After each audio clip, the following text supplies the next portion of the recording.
سلجوقی سلطنت مشرق اور ایشیا میں قائم ایک مسلم بادشاہت تھی جو نسل اوغوز ترک تھے۔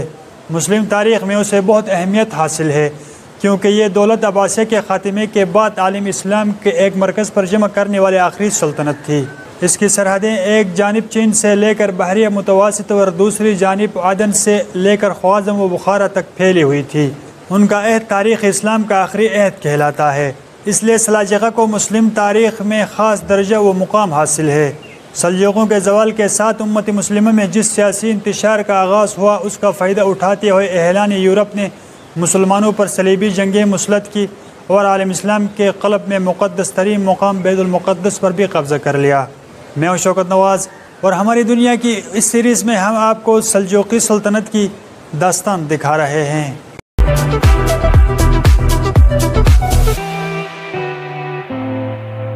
تغل بیگ سلجوق کا پوتا تھا جبکہ چقری بیگ اس کا بھائی تھا، جن کی زیر قیادت سلجوقیوں نے غزنی سلطنت سے علیحدگی اختیار کرنے کی کوشش کی۔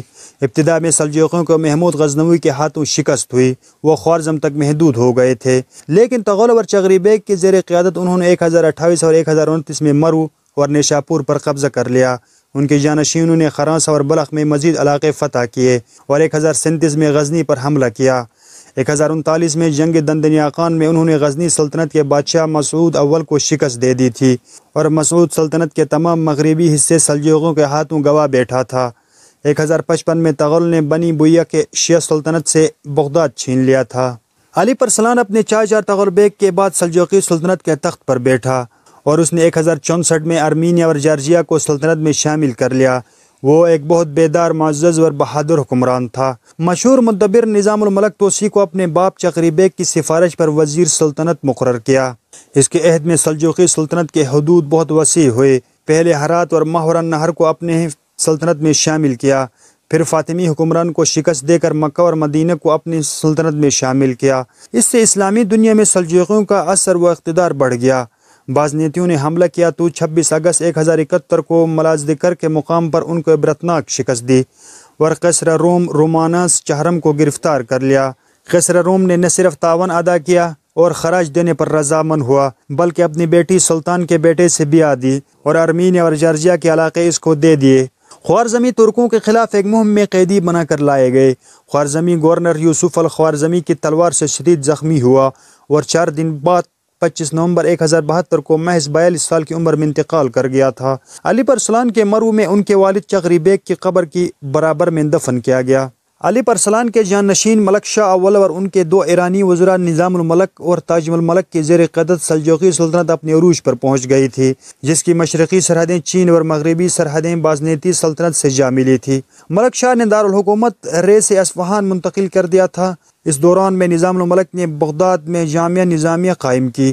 ملک شاہ کے دور حکمرانی کو سلجوقی کا سنہرا دور کہا جاتا ہے۔ 1087 میں عباسی خلیفہ نے ملک شاہ کو سلطان مشرق و مغرب کا خطاب ادا کیا۔ ملک شاہ کے دور میں ہی ایران میں حسن بن صبا نے زور پکڑا، جس کے فائدین نے کئی معروف شخصیات کو موت کے گھاٹ اتار دیا تھا۔ 1092 میں ملک شاہ اول کی وفات کے بعد اس کے بھائیوں اور 4 بیٹیوں کے درمیان میں اختلافات کے بعد سلطنت تقسیم ہو گئی۔ اناطولیہ میں قلج ارسلان اول ملک شاہ اول کے جانشین مقرر ہوا، جس نے سلطنت سلاجقہ روم کی بنیاد رکھی۔ شام میں اس کا بھائی توتش اول حکمران بنا، جبکہ ایران میں اس کے بیٹے محمود اول نے بادشاہت قائم کی، جس کو اپنے 3 بھائیوں عراق میں برقیہ، بغداد محمد اول اور خراساں میں احمد سنجری سے تصادم ہوتا رہا۔ 1118 میں احمد سنجری نے سلطنت پر قبضہ کر لیا۔ اس کے بھتیجے اور محمد اول کے بیٹے محمود ثانی نے اس کو تسلیم نہیں کیا اور بغداد میں دارالحکومت قائم کرتے ہوئے اپنی سلطان ہونے کا اعلان کر دیا۔ تاہم 1131 میں بالآخر احمد سنجری نے اسے ہٹا دیا تھا۔ سلجوقی سلطنت کے سیاسی زوال کے آغاز اور ملک بھر میں پھیلی خانہ جنگی اور طائف الملوکی سے مسلم امہ کو ایک پرچم تلے اکٹھا کرنے والے آخری قوت کا خاتمہ بھی ہونے لگا، تو اہلیان یورپ نے اس کو بھرپور موقع سمجھا اور بیت المقدس کو مسلمانوں سے واپس لینے کی درینہ خواہش کو عملی جامہ پہنانے کا آغاز کیا۔ اس طرح ان صلیبی جنگوں کا آغاز ہوا جو کم و بیش 200 سال مسلمانوں پر مسلط رہی۔ ان جنگوں کے آغاز پر یورپ سے بیت المقدس کے راستے میں عیسائیوں کے سب سے اولین ٹکراؤ اناطولیہ سلجوقی مسلمانوں کے حکومت سلاجقہ روم سے ہوا۔ عیسائیوں نے پہلی اس صلیبی جنگ میں بیت المقدس پر قبضہ کر لیا تھا، جبکہ اس جنگ سے قبل ہی سلجوقی فاطمیوں کے ہاتھوں فلسطین گنوا چکے تھے۔ صلیبیوں اور منگولوں کے حملے سے سلجوقیوں کی ہی رہی صحیح طاقت بھی ختم ہو کر رہ گئی تھی، اور بالآخر 1260 کی دہائی میں منگولوں کے اناطولیہ پر چڑھائی کے ساتھ آخری سلجوقی سلطنت سلاجقہ روم کا بھی خاتمہ ہو گیا تھا۔ سلجوقیوں نے مغربی سمت میں بازنیتیوں پر فتح حاصل کر کے اپنی سلطنت وسیع کر لی۔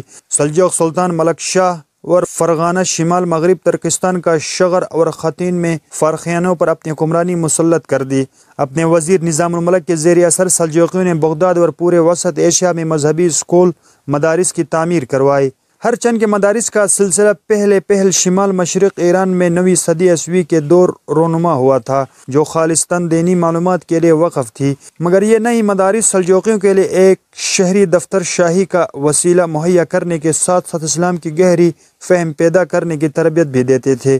مذہب کی طرف سلجوقیوں کا رویہ نہایت حقیقت پسندانہ تھا۔ اناطولیہ کو ترکیائی آبادی کاری کے لیے کھولنے کے بعد سلجوقیوں نے فلسطین پر بھی تسلط قائم کرنا چاہا۔ بازنیتیوں نے 1097 میں پوپ اربن دوم سے اپیل کی، جس نے مغرب اور مشرق روم سلطنت کو محدود کرنے اور غیر عیسائی اور بے دینی سے ارض مقدس کو پھر سے جیتنے کی خاطر پہلی صلیبی جنگ کا اعلان کیا۔ کسی بھی طرح سلجوقی مسیحی مخالف نہیں تھے۔ مثال کے طور پر انہوں نے وسطی ایشیا سے نسلوں عیسائیت کا صفایا کیا تھا۔ سلجوقیوں کا مورث ایک شخص سلجوق یا سلجق تھا، جس نے اس خاندان میں سب سے پہلے ناموری حاصل کی اور بلاد اسلام میں داخل ہو کر اپنے لیے سیاسی عظمت کا دروازہ کھولا۔ اس لیے اس کو نسل اور اس کی متبعین کو سلجوق یا آل سلجوق یا سلجوقہ کہا جاتا ہے۔ نسل اس خاندان کا تعلق احتراق قنق کے اس شاخ سے ہے جو غز کے نام سے موسوم ہے۔ یہیں تک تھا ہمارا آج کی ویڈیو۔ امید کرتا ہوں ویڈیو آپ سب کو پسند آئی ہوگی۔ چینل کو سبسکرائب کرنا مت بھولیے۔ اپنا بہت سارا خیال رکھے گا، دعاؤں میں ضرور یاد رکھیے۔ اللہ حافظ۔